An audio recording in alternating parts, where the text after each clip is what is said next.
innovation. Yeah?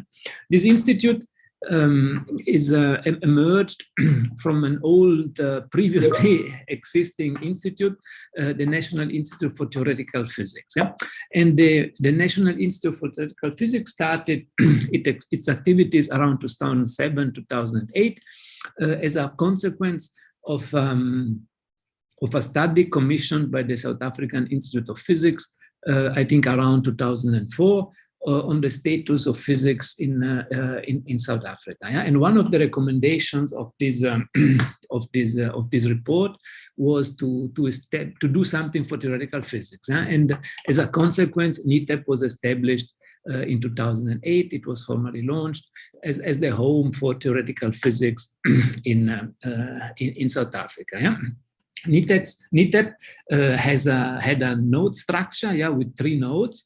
A main contractual node at University of Stellenbosch, another node at UKZN, where I'm based, and a third node at WITS. Yeah? And over the years, NITEP was very successful.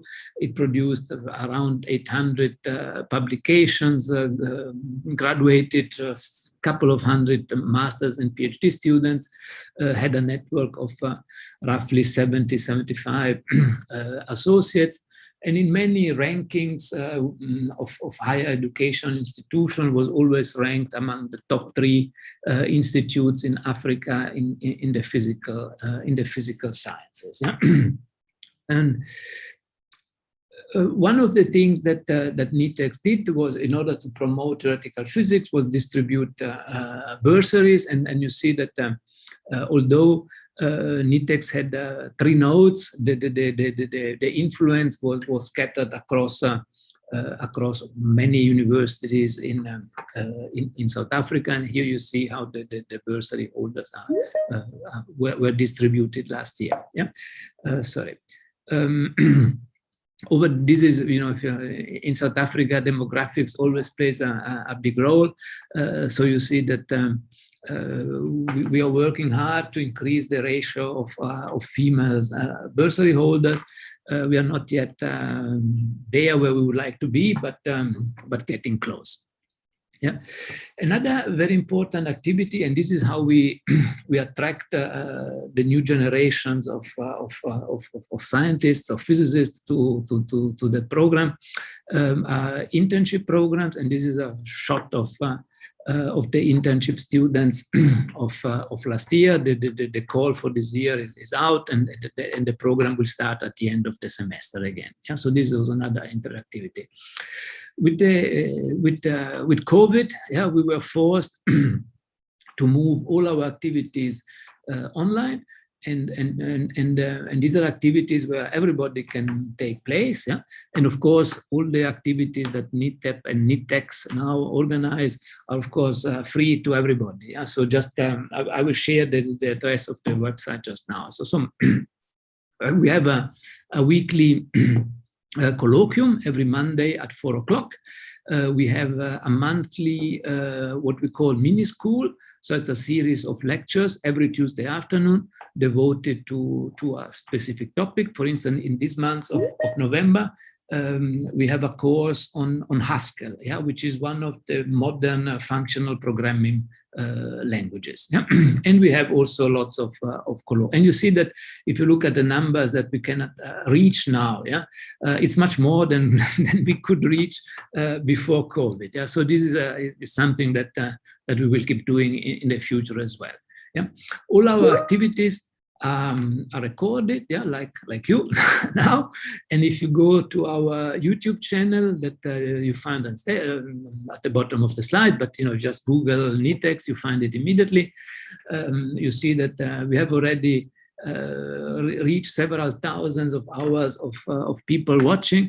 We are close now. This is a slide of a couple of months ago, to having 1,000 subscribers, yeah, and we have uploaded more than 100. In the meantime, probably many more. Yeah, so this is really very nice, and it's really used by many people. Yeah, here's the address of the website of NITEX. Yeah, we already moved the NITEP website. If you still go to the old NITEP website, you will be automatically redirected to this one. And we are working very hard to make this a platform for all activities in theoretical and computational science. Yeah? I will speak about more about that just now. NITEP and now NITEX, these are now the research programs that we had last year, where we're still operating as NITEP. This year we started operating officially as NITEX, and we are in the process of finalizing the first round of NITEX research programs that will kickstart at the beginning of the next year. So these are some of the examples of research programs that we supported. We have also, motivated by COVID, a genomic modeling research program, an almost obligatory machine learning research program, a big data for nuclear physics program, and we was also setting up a kind of postgraduate school, yeah, to promote standard courses in theoretical physics. And we are in the process now from next year to offer also the postgraduate school in the other disciplines that are now part of NITEX, and I will discuss it in a second. Yeah. We've been also already been able to attract funding. Yeah, we have a research program on pool testing that was, of course, also motivated by COVID, but this would be a topic of another talk. Yeah. So now this was a little bit the overlap between NITEP and NITEX, and now we are really setting up all the structures of NITEX. Yeah. So the NITEX process started several years ago, a couple of years ago, mainly because you have to know that NITEP was administered by our National Research Foundation as a center of excellence. Yeah? And centers of excellence, by definition, have a limited time span of 3 times 5 years. So after 15 years, a kind of a sunset clause kicks in, and there is no more support from DSI and RF. But because of the success of NITEP, DSI and RF decided to come up with a solution to keep it alive. And the solution was, of course, to make it bigger. Yeah? So there was a series of stakeholder workshops, then an expert working group was established, with several meetings, and they produce a document, and you find all these documents on our website on the scientific case and the scientific need for an institution like NITEX in South Africa. And then last year, a roadmap was approved by DSI, and at the beginning of this year, DSI accepted our implementation plan, and we are now busy implementing the realization of NITEX. Yeah? There was, sorry, I didn't mention it, but there was also a task team mainly comprised of representative of DST, or then DST, now DSI, and essentially the management, the old management, the management of the old, the management doesn't feel old, the management of the old NITEP, and Dr. Happy Sitole from the CHPC, because now NITEX has computational in the name, and it's obvious that there will be a close relationship with the CHPC. And these are the members of the expert working group. I won't list now all the names, but they were essentially representative of the main disciplines that are now part of NITEX. And the expert working group was led by Professor Igle Gledhill, that you can see here at the bottom right corner of the photos. Yeah? So this is the team that produced with using the interim director as a sparring partner to bring in the experiences of NITEP, that produced the roadmap, and then Igle and I produced the implementation plan. So these are the 2 documents that I mentioned that you're welcome to download from our website. One is the scientific case on the right, and the second one is the roadmap for the transition from NITEP to NITEX. that was officially approved by DSI. Yeah. So, what is this new institute sorry, about? Yeah. I won't read the vision and mission. You can read it on your own. But the crucial point is that it will be an institute based on 4 pillars. Yeah. Of course, there is research. There is also, of course, training. That's why the kind of school activities are very important. Training activities are very important. But there is now also engagement. Yeah, and this means engagement with all possible stakeholders, yeah, from the academics to the to government official, to industry, to the general public, to learners, their parents, and so on and so forth. Yeah, and the 4th pillar is Africa. Yeah, because of course we want the institute to be useful to South Africa and of course to the rest of the African continent. Yeah? And what is really clearly stated in the roadmap is that these 4 pillars are all on equal footing, and this is also then reflected in the governance structure and so on and so forth. Yeah? But what is probably most interesting to you is what are the disciplines that now NITEX takes care of. Yeah? So originally we started with theoretical physics, but now we have also officially astronomy and astrophysics, and of course some astrophysicists were already part of NITEP, yeah, because it's difficult to have a clear-cut border between the two disciplines. But completely new are then other basic sciences, yeah, mathematics, statistics, data science, yeah, but also maybe more applied disciplines like the quantitative and computational aspects of finance, of biology, think bioinformatics, for instance, or computational biology, and of earth and climate change modeling. Yeah, so this is the picture from the roadmap. Yeah, I like better this picture on the right, because to make the institute work, yeah, we need all the 8 disciplines to speak to each other. Yeah, and we want to induce collaborative efforts between the various disciplines. So it's important to focus on the convergence of the various disciplines. Yeah, so okay, I'm doing. Of course, another thing that is really important is that within the South African science ecosystem, yeah, NITEX doesn't operate in a vacuum. Yeah? So there are lots of other institutions that are devoted to certain aspects that are now converging into NITEX. And at the center is, of course, the CHPC, because as NITEX, we don't have any ambition and any interest to start developing our own computational power. Yeah? For that, we have the CHPC, we have the RISA, we have Sunren, and they will be the organization that provide us with the computational tools that we need, and we have a very nice relationship with the CHPC. And at the moment, we are in the process of establishing letters of understanding or memoranda of understanding with the other organizations that so that we will exploit the synergies and not fight each other. Yeah? So we want to collaborate and assist each other and find all the possible synergies in the system. Yeah.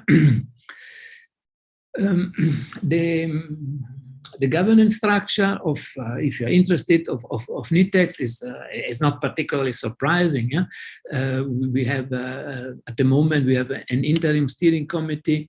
We are setting up a scientific advisory board, and hopefully we'll have it by the end of the year in place. We have an interim director at the moment. That's myself with an interim management committee. Yeah? We still have at the moment the 3 nodes of the old NITEP, but we had already a kind of a call for expressions of interest for additional nodes. That was really very successful. There were, I think, 10 universities in South Africa that had expressed strongly interest to become nodes of this network. And just this morning, I was speaking to DSI, and the official call for new and old nodes should be published shortly. Yeah. We have our only weapon, yeah, are the associates, our network of associates. Yeah? And at the moment, we have already more than doubled the number of associates of the old NITEP. We have now already way more than 150. Yeah? We probably will have around 200 by the end of the year. Yeah?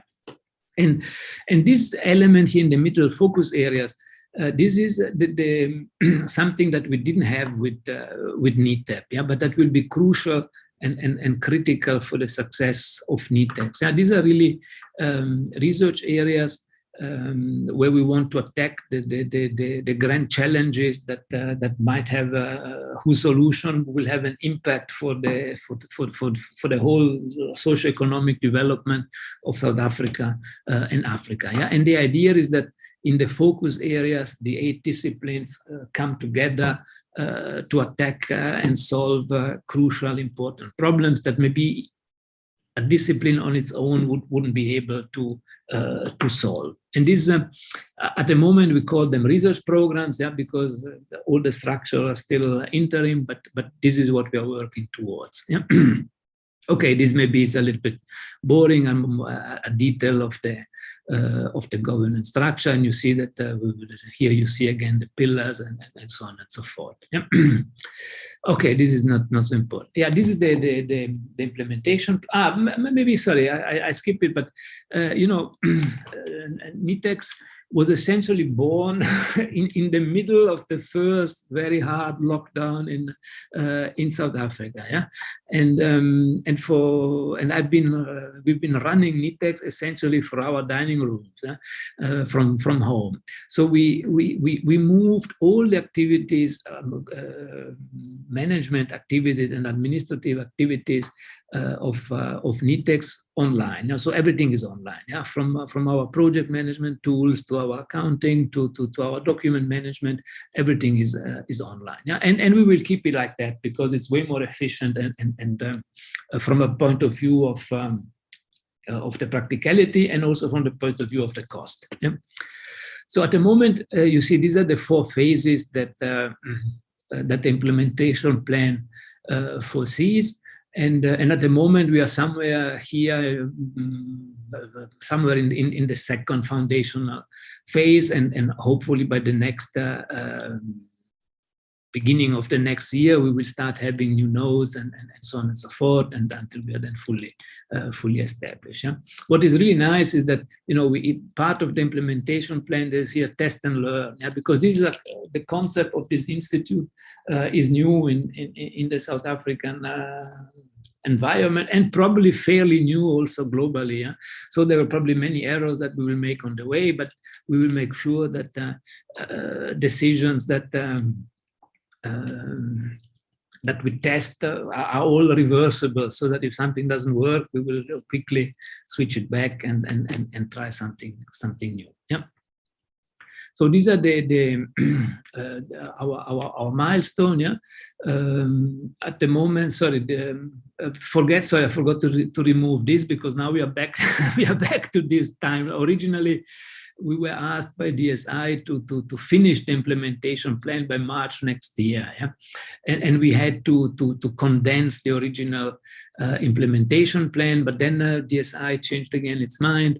And that was the reason for this, was that the current contract of NITEP expires in March next year. Yeah? But now we have already put in place an interim plan so that we don't have to stress to do the implementation, and the formal launch of NITEX will be done in March 2023. So now we are somewhere in this blue phase where by the end of the year this will be put in place. the search for the director will start probably at the beginning of the next year, like the notes and so on and so forth. Yeah, so we are perfectly on track. Yeah, this is the same representation. Sorry, this is a slide that I used at a previous steering committee meeting. This black line should be should be here. Sorry, I forgot to change it. But so you see, we are almost reaching the end. Yeah, over the course of the year, we put in a lot of energy in promoting the concept of NITEX, and these are just some of the road shows that we did, and now we'll have to add also today's event to this list. Yeah, as I said, and this is a slide of a few months ago as well. We already surpassed the 150 limit. Yeah, so this is where we are at the moment, and you see it's very important because this means that the original character of NITEP has already been altered dramatically. Yeah, because as per today, we have more non-theoretical physicists in NITEX than theoretical physicists. Yeah. If you look at the distribution of the associates per province, this is how it looks like. So we have associates in each province except one. Yeah, and the majority of associates are where the 3 nodes of NITEP are. This might be a little bit a historical thing, but we are working very hard to increase all the other numbers. And the vision of NITEX is also that in the medium term, we would like to have at least one NITEX node in every province. Yeah, that is the plan. Yeah. Our associates, as I said, they are almost at all university. We are present at almost, except for 2, all traditional university, almost all comprehensive university, half the University of Technologies, and in the majority of HDIs. Yeah, and since this is a kind of a puzzle, I listed here the handful of university where we don't have yet associates. Yeah, and we are working hard to change that. Yeah. So what is interesting for you, yeah, is because I mentioned before that the associates are a little bit our a little bit of our secret weapon, not so secret, they are only weapon. Yeah, and because NITEX in the plan won't have permanent research staff. Yeah, that was a little bit a bad experience with NITEP, because NITEP started by employing researchers in the nodes. Yeah, but over the years, researchers go up in their career and become very expensive. Yeah, so that at some stage the majority of the budget of NITEP went into salaries. Yeah, and we don't want that to happen again with NITEX. Yeah, NITEX will be really a framework for people a platform for people to collaborate, but the associates will be based in the university or in other research institutes. So the associates are the people who are really in charge of all the activities of NITEP in research, training, engagement, and to achieve the goals, yeah? The various goals. At the moment, we have 4 categories of associates. Yeah, we have, and I will explain them in a little bit more detail just now. The standard, let's call it the canonical individual associates. Yeah, we have a category of junior associates. We have institutional associates. Those are the institutions with which we have memoranda of understanding of sorts. But we have also strategic associates. This might be individuals or institutions that are relevant for the success of NITEX, but maybe not really involved in research or working in our field or whatever. Yeah, so this is quite, and we need to because now of the African component of NITEX, we will have also to introduce now an associate category to cater for associates that don't reside in South Africa but somewhere else on the African continent. Yeah. So how do you become an associate of NITEX? Yeah? one of the basic principles of NITEX is that we want to keep the bureaucracy as lean, as simple as possible. So the minimum requirements are that we expect you to have a PhD in one of the disciplines. Yeah? We want your CV, and we want a statement from you that you are aligned with some of the teams or focus areas of NITEX. And we expect you to be a member, to have an association with a local university or research facility. Yeah? So this is for our canonical associate. Yeah? The category of junior associates caters for two classes of academics. Yeah? One is the young academics that have a job at a university, that maybe just became lecturers but don't have yet a PhD. Yeah, and for them we have systems in place to assist them and mentor them and make sure that they are successful in their career, and as soon as they have the PhD, we promote them to individual and senior associates. Yeah? During the many roadshows that we had with NITEX, yeah, the comment was made a few times, yeah, that there is another category of junior academics that we should cater off, yeah, and those are academics at some of our university that have a PhD but don't have a job. Yeah? Maybe they're postdocs. Yeah? And now we opened up the junior associate category to these individuals as well. And again, we will mentor them and make sure that after their postdoc position, they can start a permanent academic career in one of our universities. Yeah? What are the benefits of associates? Yeah?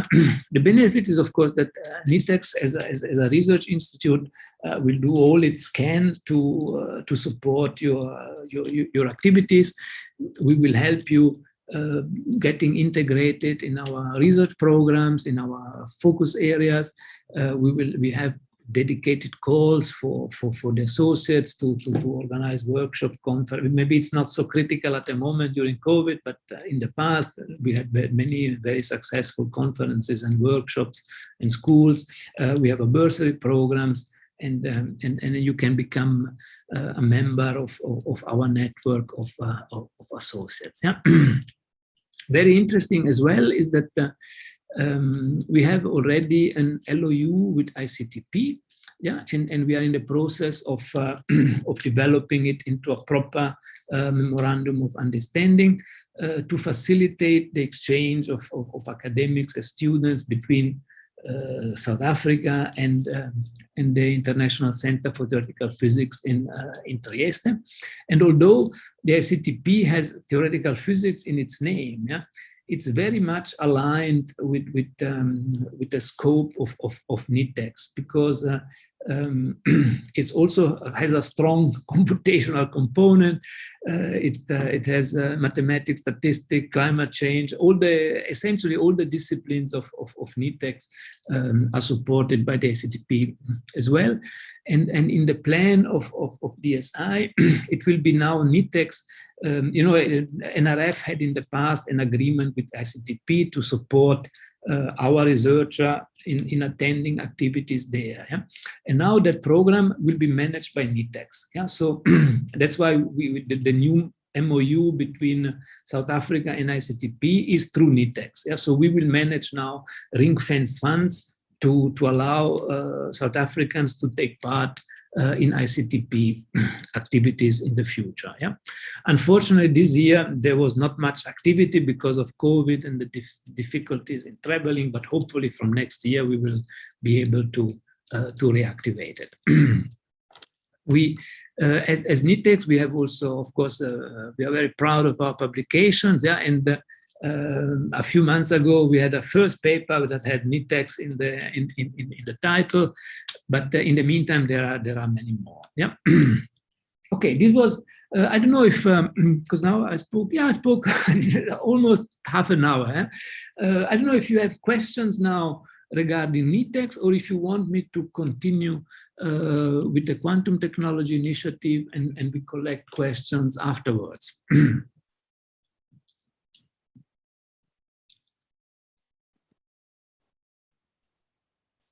Yes, I have a question. Please. You have a number of institutes in South Africa connected with the NITEX, but the thing is that the African Laser Center was not listed, and in fact, the African Laser Center, even though it's mainly on the experimental side, has a number of theoretical, computational, quantum type aspects.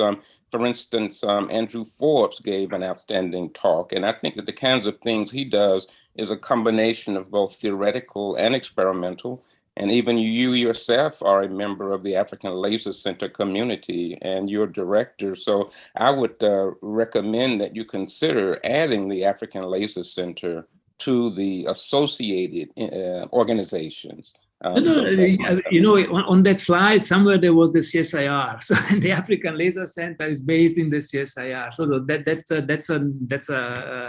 you're completely right. That's not it was just a slide to show, to give a feeling of what's going on. Yeah, the list, there are many more. Yeah, not only the African Laser Center, there are probably many more that are not listed on that slide. Yeah, but we are in the process to reach out to it takes a lot of effort to reach out to all of them. Yeah, but slowly we will get there. But thank you very much. I might add it on the slide in future. Thank you very much for that. Thank you. Great talk. Thank you so much. It's related to what is coming now. Oh, it is. Okay.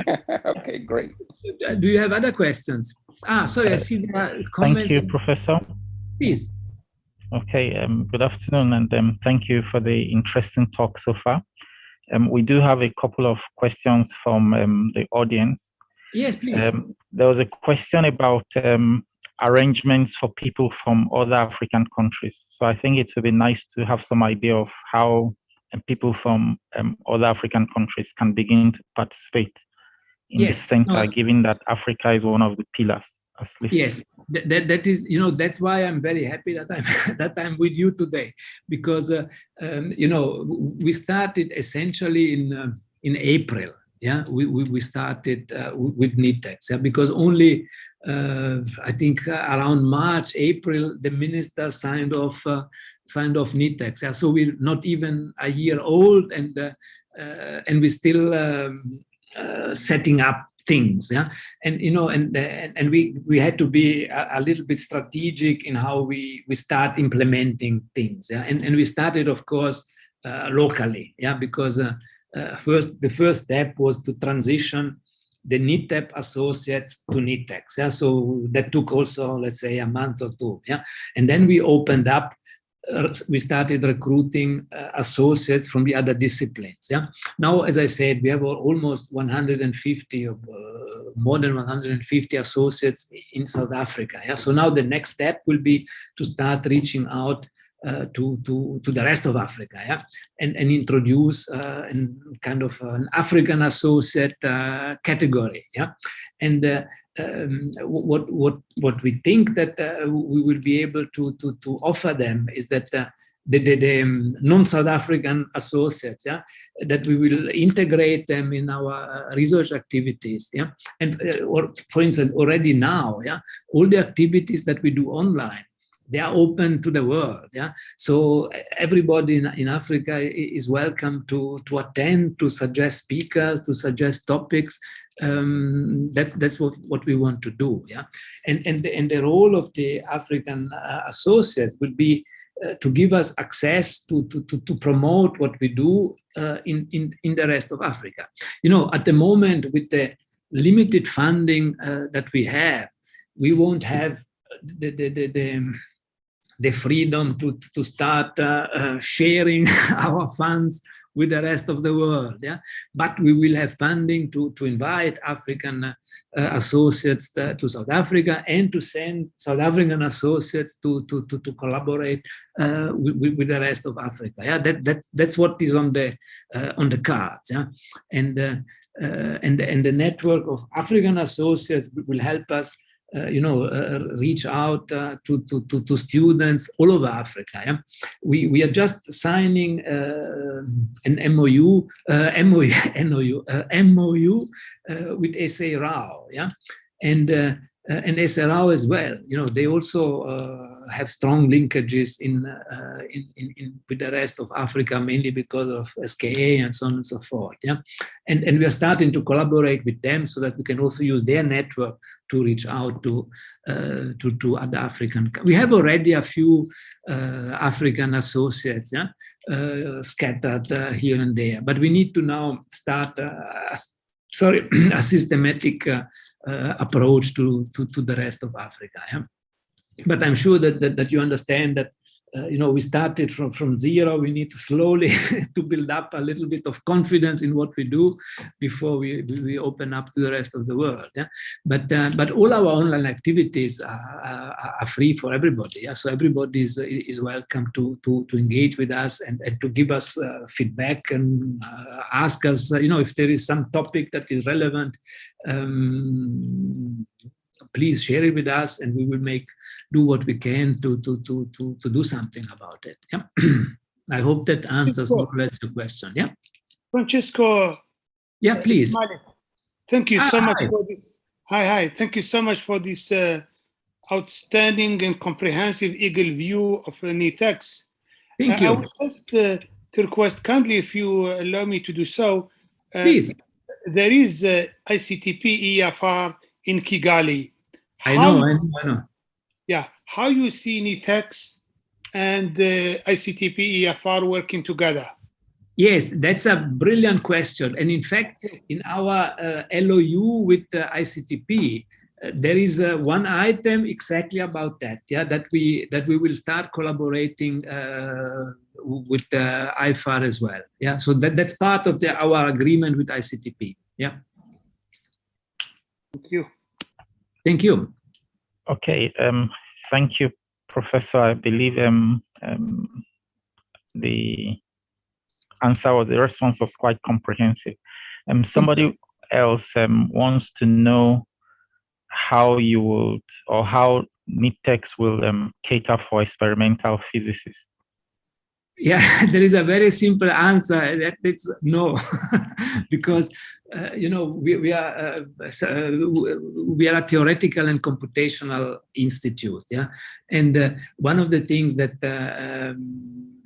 we don't have the financial means to support experimental activities. Yeah, if experimental physicists have in a component of the work something theoretical or computational, yeah, then of course the doors are open. Yeah, but in our mandate, it is just to support theoretical and computational sciences. So as long as and we have already some experimentalists that have also an interest in some theoretical or computational aspects, that is absolutely fine. Yeah, those doors are open. Yeah, but if there is a hardcore experimentalist, it's not in our mandate to promote that. There are other institutes that have that role. Yeah. Okay, thank you very much for the response. Sorry if I interrupt you. Along the same lines, yeah, you probably noticed that in the 8 disciplines there is no theoretical chemistry. Yeah, and that was mainly, I think, for historical reasons. Yeah, it's not that it will be excluded forever. Yeah. We had to start somewhere, yeah? and DSI took this decision to start with these 8 disciplines. Yeah? But we had already lots of requests from theoretical and computational chemists to join us, and we allowed some of them to join us already, because where is the border between computational chemistry and computational physics? Yeah? It's very flexible. Yeah? So there is space for interpretation there. Yeah? But at some stage, in the near future, we will also have to do the step to officially welcome also computational chemistry to NITEX, yeah? As an example. Yeah. Okay, thank you very much. I will probably request the audience to type their questions in the chat, and we'll take them later on towards the end of the presentation. So we'll allow Prof to continue with his presentation. Thank you. Okay, perfect. No, thank you very much, because I see already it's almost 20 to 3, and yeah. Yeah, so the second topic that I wanted to share with you, and I can do this a little bit quicker because we have a deadline, yeah, is the quantum technology initiative. Yeah. And this is also something that started, that was approved by DSI at the beginning of this year. Yeah? And there was also a process that took also a couple of years, yeah? But eventually DSI approved an official quantum technology roadmap. And if you're interested, just drop me a line. I can forward you the document. And now a few months ago, we started the implementation plan, which means that DSI really made funds available to kickstart these activities. Yeah, and as you know, what we mean with quantum technology, yeah, is essentially the merger of quantum physics with information science. Yeah, some people call it quantum information processing and communication.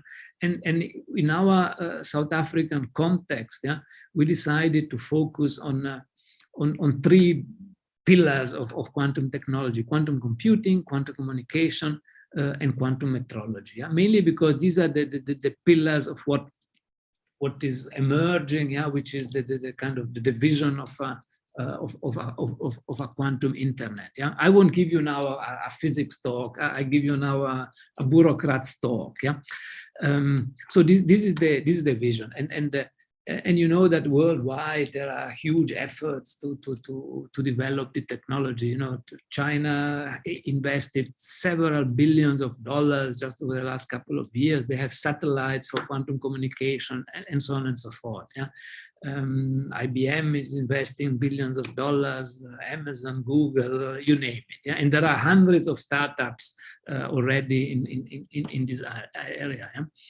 And all nations most nations have already a roadmap, and we are one of the latecomers. Yeah? But it's okay, we will catch up.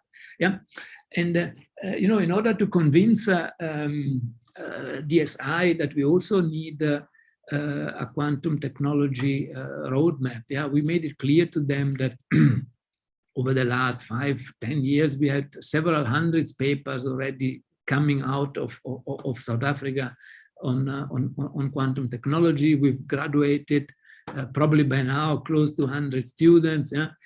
We were in the news hundreds of times. There are probably more than 10 patents in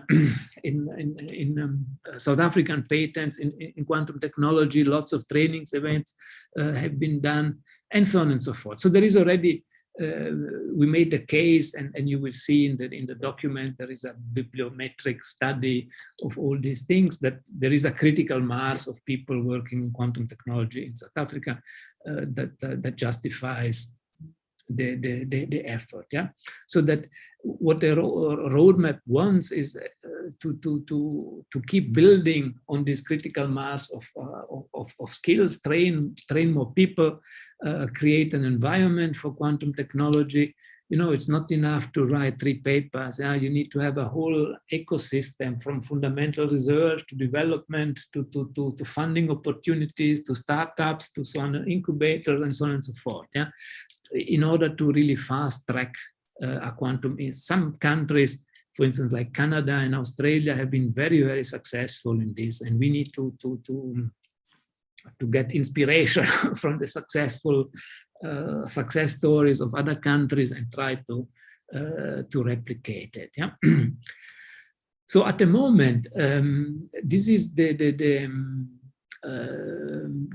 you see in this greenish color here the main centers of activities in quantum technology in the country, and we have a few kind of partners, emerging centers that are involved in these activities. Yeah.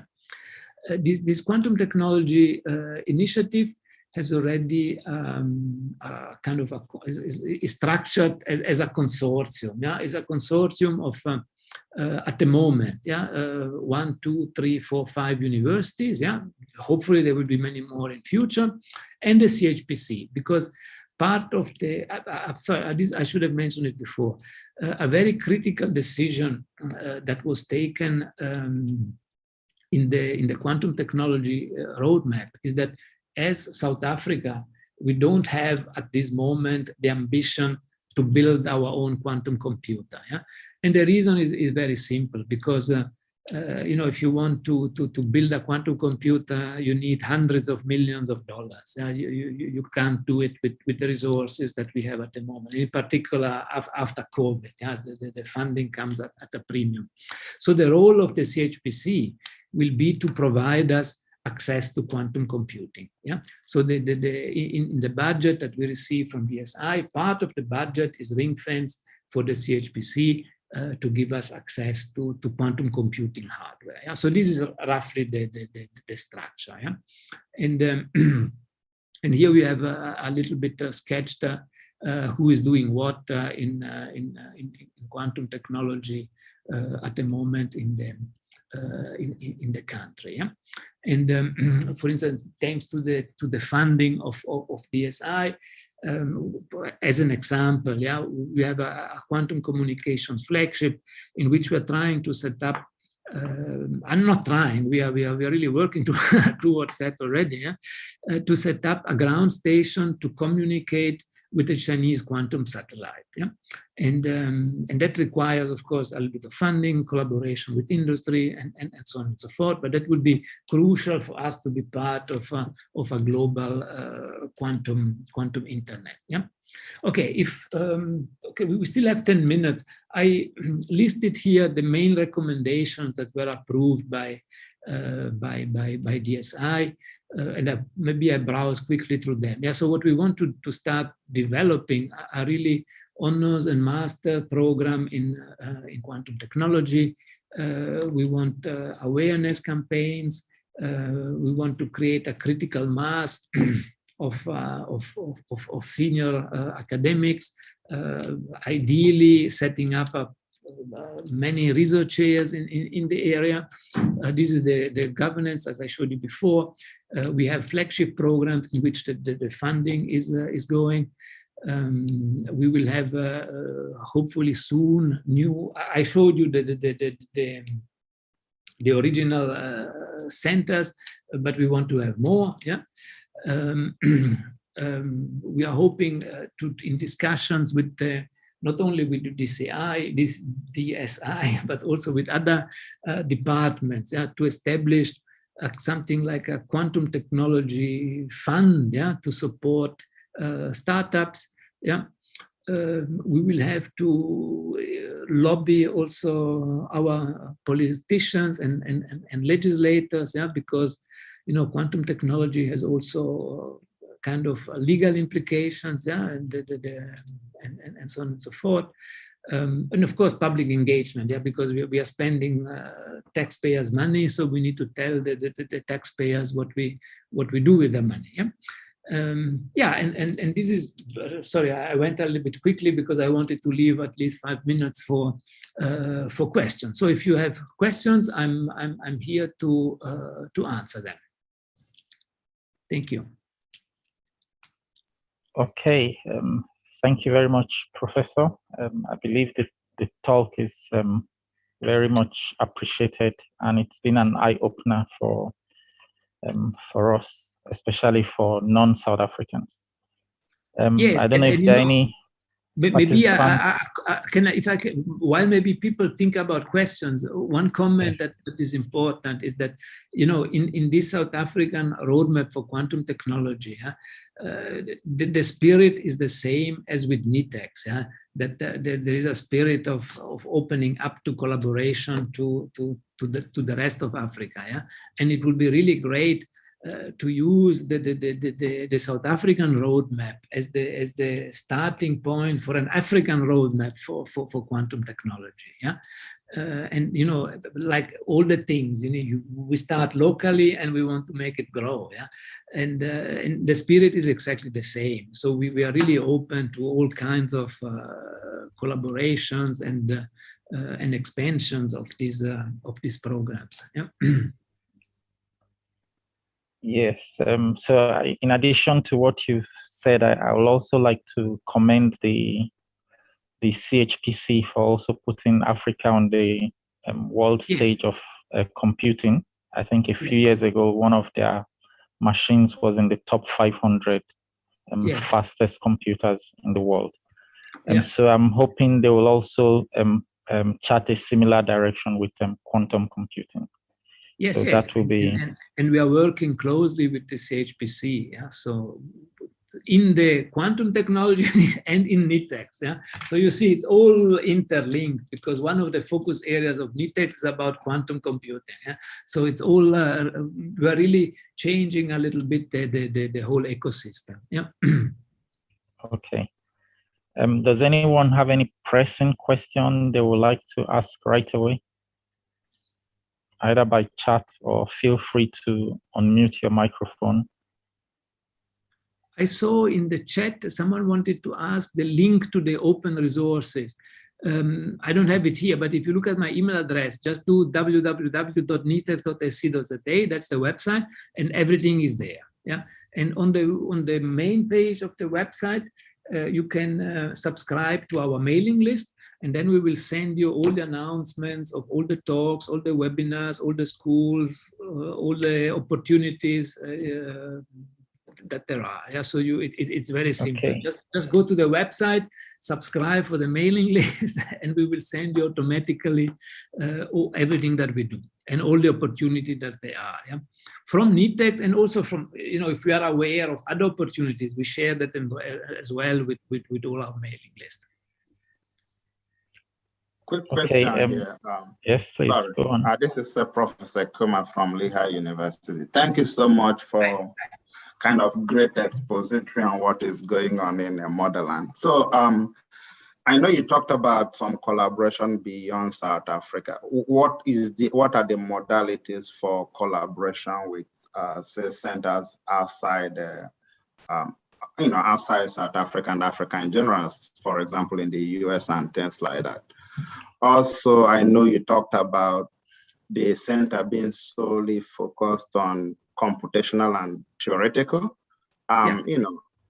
With the trend of how research is going, it's always a good thing to have a sort of collaborative scenario where all hands are on deck, because literally theory can't stand alone, computational can't stand alone, experiment can't stand alone. There's always this synergistic feedback loop that is needed to have a holistic approach to either material design or any type of research that you want to actually focus on. So I don't know what the paradigm is or what the plan is going forward in the overarching goal or how things are being set up. No, thank you for the question. Our mandate, and this is by design, we are NITEX is theoretical and computational sciences, yeah. But that doesn't mean that we don't have a relationship with experimental groups and other groups. Yeah? That is of course welcome, yeah. And I also told you that there are experimentalists that do also computational stuff that are part of NITEX, yeah. Data science is part of NITEX. So, the moment you deal with big data, you are almost automatically part of NITEX, if you so wish. Yeah? And we are very happy to support collaborations with experimentalists.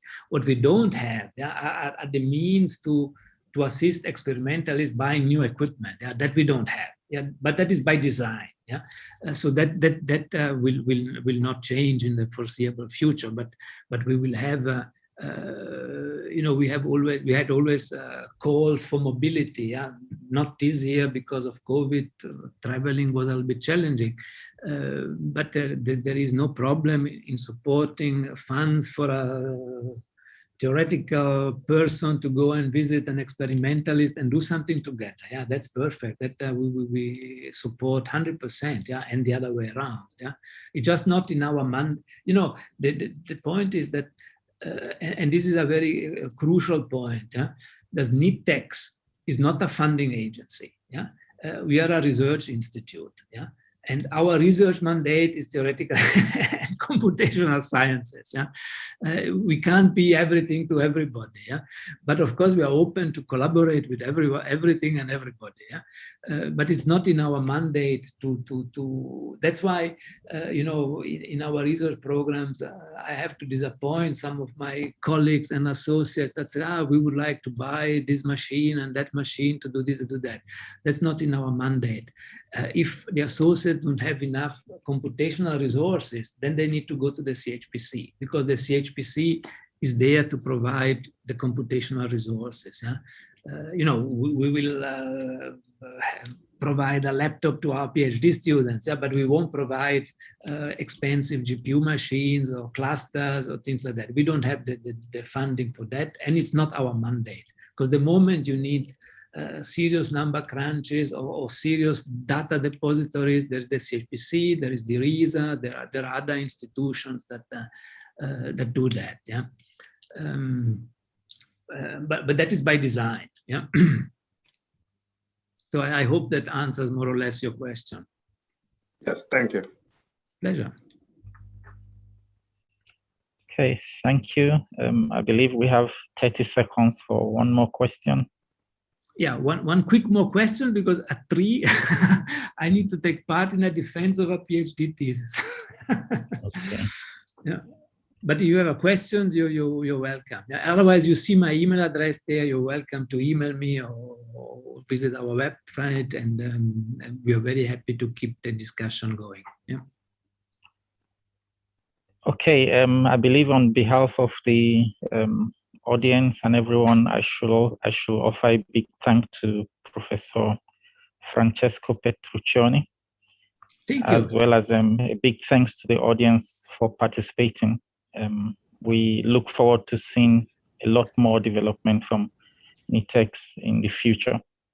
Certainly, thank you very much. It was a pleasure to be here, and thank you so much for the opportunity to share these new exciting developments with all of you. Thank you. Thank you. Thank you very much.